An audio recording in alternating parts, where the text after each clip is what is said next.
ഇതിഹാസ ഗ്രന്ഥമായ രാമായണത്തിന്റെ കഥകളിൽ ഇടം പിടിച്ചിട്ടുള്ള നമ്മുടെ സ്വന്തം പാലക്കാടിന്റെ ചരിത്ര താളുകളിലെ പ്രധാനപ്പെട്ട ചില ക്ഷേത്രവിശേഷങ്ങളാണ് പ്രയാണത്തിന്റെ ഇന്നത്തെ എപ്പിസോഡ്. രാമായണ പാരായണത്തിന്റെ ആധ്യാത്മിക ചൈതന്യം പെയ്തിറങ്ങുന്ന ഈ കർക്കിടക സന്ധ്യകളിൽ കിളിപൈതൽ പാടിത്തന്ന ആ രാമനാമ സങ്കീർത്തനങ്ങൾ മുഴങ്ങുന്ന പുണ്യപുരാതനമായ ഏതാനും ക്ഷേത്രങ്ങളിലൂടെ നമുക്ക് യാത്ര തുടരാം.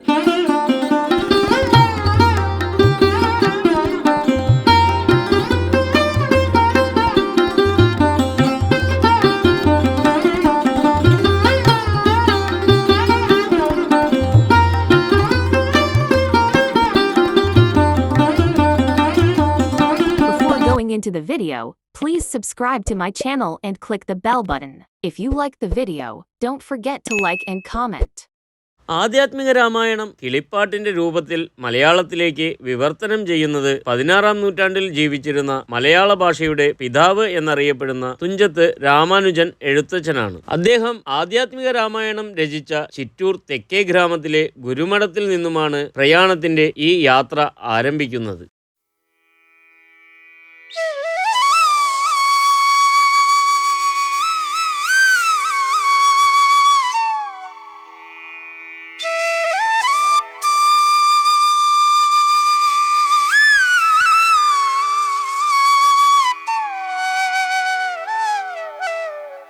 തൻ്റെ ജീവിതത്തിൻ്റെ അന്ത്യയാമത്തിൽ ഭാരതപ്പുഴയുടെ കൈവഴിയായ ചിറ്റൂരിലെ ശോകനാശിനി പുഴയുടെ തീരത്ത് ജപപ്പാറയിൽ ധ്യാനനിമതനായിക്കൊണ്ടും താൻ സ്ഥാപിച്ച ഗുരുമഠത്തിൻ്റെ ഇടനാഴികളിൽ ഇരുന്നു കൊണ്ടുമാണ് മലയാള ഭാഷയുടെ കാവ്യരചനകൾക്ക് അദ്ദേഹം രൂപം നൽകിയത്. ശാരിക പൈതൽ പാടിയ പാട്ടിൻ്റെ ഈരടികളായി രാമായണം എന്ന മഹാകാവ്യത്തെ മലയാളികൾക്ക് സമ്മാനിച്ചതും ഇവിടെ തന്നെയായിരുന്നു. ആധുനിക മലയാള ഭാഷയുടെ പിതാവ് എന്നറിയപ്പെടുന്ന ഈ മഹാത്മാവിൻ്റെ പാതാരവിന്ദങ്ങൾ അനന്തകോടി പ്രണാമങ്ങൾ അർപ്പിച്ചുകൊണ്ട് അദ്ദേഹത്തിന്റെ പാവന സ്മരണകൾ തുളുമ്പുന്ന ഈ ഗുരുമഠത്തിലെ ശ്രീകോവിലിലും നമസ്കരിച്ച് നാം ഇവിടെ നിൽക്കുന്ന ഓരോ നിമിഷത്തിലും മറഞ്ഞുപോയ മലയാള ഭാഷയുടെ ഗതകാല പ്രൗഢി വീണ്ടും ഉയർത്തെഴുന്നേൽക്കുന്നതായി നമുക്ക് അനുഭവപ്പെടും. ഇവിടുത്തെ ചുവരുകളിലേക്ക് കണ്ണും കാതും കൂർപ്പിച്ചാൽ തുഞ്ചത്ത് ആചാര്യന്റെ ജീവചരിത്രം പാടുന്ന കിളിക്കൊഞ്ചൽ നമുക്ക് അനുഭവിക്കാനാവും.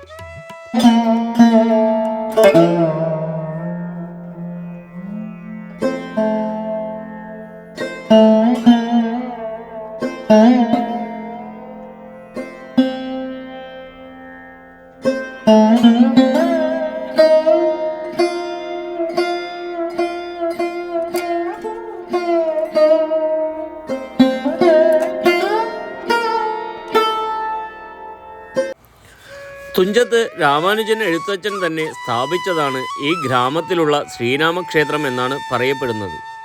നൂറ്റാണ്ടുകൾ പഴക്കം ചെന്നതാണ് അതിമനോഹരമായി പുനർനിർമ്മിച്ചിരിക്കുന്ന ഈ ശ്രീരാമക്ഷേത്രം. കർക്കിടക മാസത്തെ ക്ഷേത്രയാത്രകളിൽ ഉൾക്കൊള്ളിക്കേണ്ട ഒരു പുണ്യസങ്കേതം തന്നെയാണ് ഈ ക്ഷേത്രം. വൃത്താകൃതിയിൽ സ്ഥാപിച്ചിട്ടുള്ള ശ്രീകോവിലും അതിനു ചുറ്റുമായി നാലുകെട്ടിൻ്റെ ആകൃതിയിലുള്ള ചുറ്റുമതിലുമാണ് ഈ ക്ഷേത്രത്തിൻ്റെ പ്രത്യേകത. ശ്രീകോവിലിന് ചുറ്റും അത്യാധുനിക രീതിയിൽ മ്യൂറൽ പെയിൻറ് ചെയ്തിട്ടുള്ള രാമായണ കഥാകഥനം നമുക്ക് കാണുവാൻ സാധിക്കും.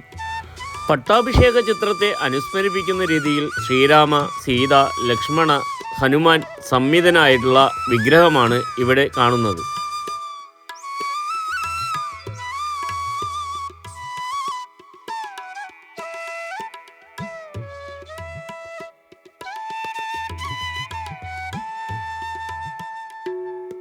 ആകുലതകളും ദുരിതപൂർണവുമായിരുന്ന തുഞ്ചത്ത് ആചാര്യന്റെ ജീവിത ദുഃഖങ്ങളെ ചാലിച്ചു നിർമ്മിച്ചതാണ് ഹരിനാമ കീർത്തനം. എന്നിട്ടും ശമിക്കാത്ത ശോകത്തിന് അല്പനേരത്തേക്കെങ്കിലും അറുതി നൽകിയ ഇടമാണ് ഈ പുഴയോരത്തെ ജപപ്പാറ. ഏതൊരുവന്റെയും ഉള്ളിലെ ശോകത്തെ നശിപ്പിക്കാനുള്ള കഴിവ് ഇന്നും ഈ പുഴയോരത്തിനുണ്ട്. അതിനാൽ ഇവിടം ശോകനാശിനിയായി അനസ്യൂതം ഒഴുകി നീങ്ങുന്നു.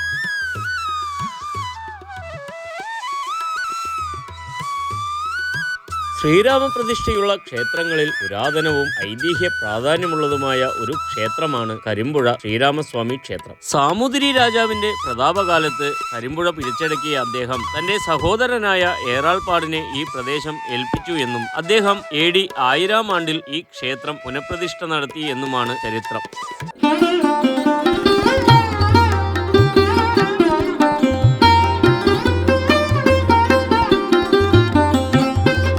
പുനഃപ്രതിഷ്ഠയ്ക്കായി വിഗ്രഹം നീക്കം ചെയ്യുമ്പോൾ ഭംഗം വരികയും പുതിയ വിഗ്രഹം നിർമ്മിക്കാൻ സമയക്കുറവായതിനാൽ കൈപ്പേടത്ത് നായർ കുടുംബത്തിൽ പൂജിച്ചു വന്ന വിഗ്രഹം ബലമായി ഇവിടെ പ്രതിഷ്ഠിക്കുകയും ചെയ്തു. ദുഃഖിതനായ നായർ കണ്ണീരോടെ ഈ വിഗ്രഹത്തിനു മുന്നിൽ പ്രാർത്ഥിച്ച പ്രകാരം കിഴക്കോട്ട് പ്രതിഷ്ഠിച്ച വിഗ്രഹം പിറ്റേന്ന് പടിഞ്ഞാറോട്ട് ദർശനമായി നിൽക്കുന്ന അത്ഭുതമാണ് നാട്ടുകാർ സാക്ഷ്യം വഹിച്ചത്. തന്റെ തെറ്റ് തിരിച്ചറിഞ്ഞ ഏറാൾപ്പാട് ഈ കുടുംബത്തിനായി ഒരു പ്രത്യേക ഉത്സവം തന്നെ വർഷം തോറും നടത്തുവാനായി തീരുമാനിച്ചു.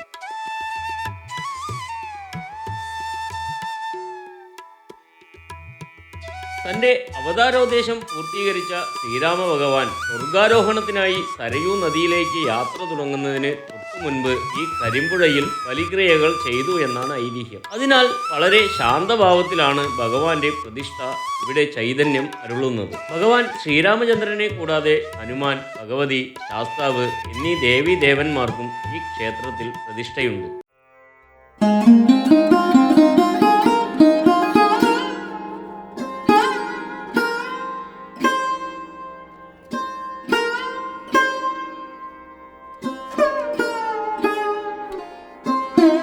നൂറ്റാണ്ടുകൾ പഴക്കം ചെന്ന കേരളത്തിന്റെ മനോഹാരിതയും സാംസ്കാരിക പൈതൃകത്തെയും അനുസ്മരിപ്പിക്കുന്ന പാലക്കാട് ജില്ലയിലെ പ്രകൃതി രമണീയമായ ഈ ക്ഷേത്രം കർക്കിടക മാസത്തിൽ സന്ദർശനം നടത്തേണ്ട ഒരു പുണ്യ ഭൂമി തന്നെയാണ്.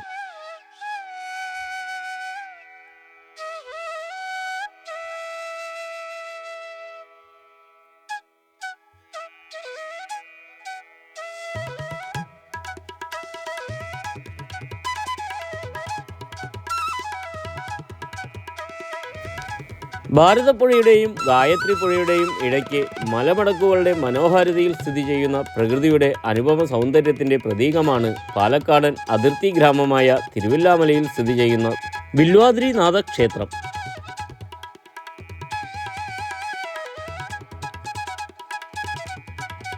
കശ്യപ മഹർഷിയുടെ പുത്രനായ ആമലക മഹർഷിയുടെ തപോശക്തിയിൽ പ്രത്യക്ഷനായ ഭഗവാൻ ശ്രീരാമന്റെ സ്വയംഭൂ വിഗ്രഹവും പരശുരാമനാൽ പ്രതിഷ്ഠിക്കപ്പെട്ടു എന്ന് വിശ്വസിക്കുന്ന ചതുർബാഹു വിഗ്രഹമായ ലക്ഷ്മണനുമാണ് ഈ ക്ഷേത്രത്തിന്റെ പ്രധാന പ്രതിഷ്ഠകൾ. ഇവ കൂടാതെ ഹനുമാൻ, സരസ്വതി, അയ്യപ്പൻ എന്നീ പ്രതിഷ്ഠകളും ഈ ക്ഷേത്രത്തിൽ കാണാം.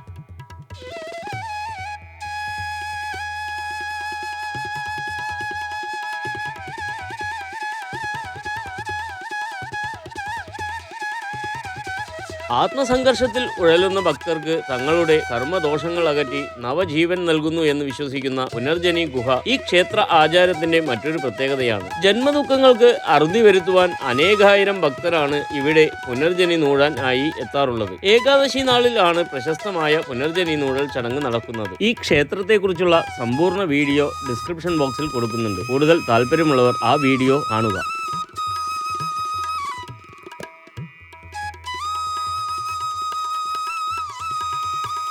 പാലക്കാടിൻ്റെ കിഴക്കൻ മേഖലയിൽ സ്ഥിതി ചെയ്യുന്ന പ്രശാന്തസുന്ദരമായ ഒരു ഗ്രാമത്തിലെ പുരാതനവും ഐതിഹ്യപരവുമായ ഒരു ക്ഷേത്രമാണ് തേനാരി ശ്രീരാമക്ഷേത്രം.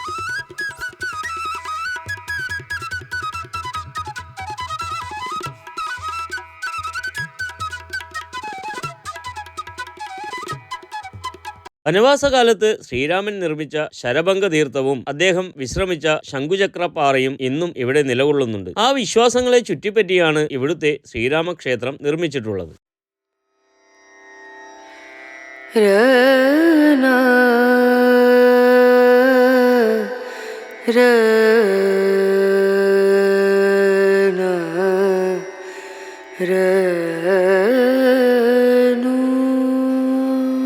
വനവാസത്തിനിടയിൽ ജ്യേഷ്ഠന്റെ വാക്കു നിരസിച്ച ലക്ഷ്മണനെ പാപവിമോചിതനാക്കുന്നതിനായി ശ്രീരാമൻ തന്റെ ബാണമെയ്ത് ഗംഗാനദിയെ ഭൂമിക്കടിയിലൂടെ കൊണ്ടുവന്ന് ഇവിടെ എത്തിച്ചതാണ് ഈ രാമതീർത്ഥം എന്നാണ് ഐതിഹ്യം പറയുന്നത്.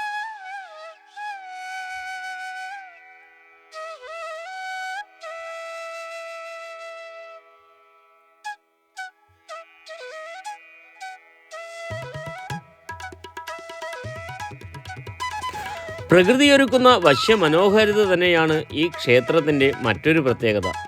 ക്ഷേത്രമതിലിനോട് ചേർന്ന് കിടക്കുന്ന കുളവും പരിസരത്തുള്ള ശംഖുചക്ര പാറയുമെല്ലാം പൗരാണിക ചരിത്ര താളുകളിലേക്ക് ഈ ക്ഷേത്രത്തെ കൈപിടിച്ചുയർത്തുന്നു.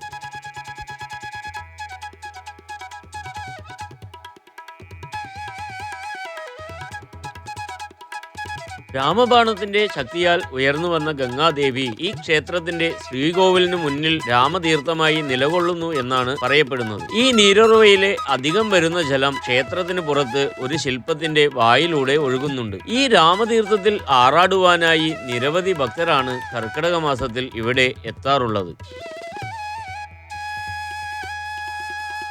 പുണ്യം പരത്തുന്ന കർക്കിടക സന്ധ്യകളിൽ രാമായണ ശീലുക്കൾ പാടിപ്പറക്കുന്ന ശാരിക പൈതലിൻ്റെ കിളിക്കൊഞ്ചൽ കേൾക്കുവാൻ നാം ദർശനം നടത്തേണ്ട പാലക്കാട് ജില്ലയിലെ പ്രധാന ശ്രീരാമക്ഷേത്രങ്ങളിലൂടെയാണ് പ്രയാണം ഇന്ന് സഞ്ചരിച്ചത്.